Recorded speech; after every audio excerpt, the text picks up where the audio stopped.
যুক্তরাষ্ট্রের নিউ ইয়র্কের জেএফকে বিমানবন্দর থেকে বের হওয়ার সময় জাতীয় নাগরিক পার্টি এনসিপির সদস্য সচিব আক্তার হোসেনের ওপর ডিম নিক্ষেপের ঘটনা ঘটেছে। সেখানে অবস্থানরত আওয়ামী লীগের নেতাকর্মীরা ডিম নিক্ষেপ করছে বলে জানিয়েছে সেখানে থাকা প্রত্যক্ষদর্শী কয়েকজন ব্যক্তি।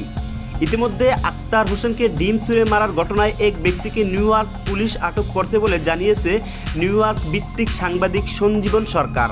তিনি জানিয়েছেন আটক ব্যক্তির নাম মিজানুর রহমান চৌধুরী এবং তিনি বাংলাদেশে কার্যক্রম নিষিদ্ধ আওয়ামী লীগের একজন কর্মী বলে জানা যাচ্ছে।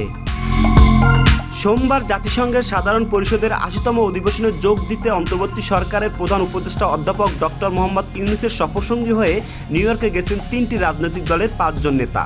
এদের মধ্যে রয়েছেন বিএনপির মহাসচিব মির্জা ফখরুল ইসলাম আলমগীর, দলটির ভারপ্রাপ্ত চেয়ারম্যানের পররাষ্ট্র বিষয়ক উপদেষ্টা হুমায়ুন কবির, জামায়াতের নায়েবে আমির সৈয়দ আবদুল্লাহ মোহাম্মদ তাহের, এনসিপির সদস্য সচিব আক্তার হোসেন এবং এনসিপির যুগ্ম আহ্বায়ক তাসলিম জারা।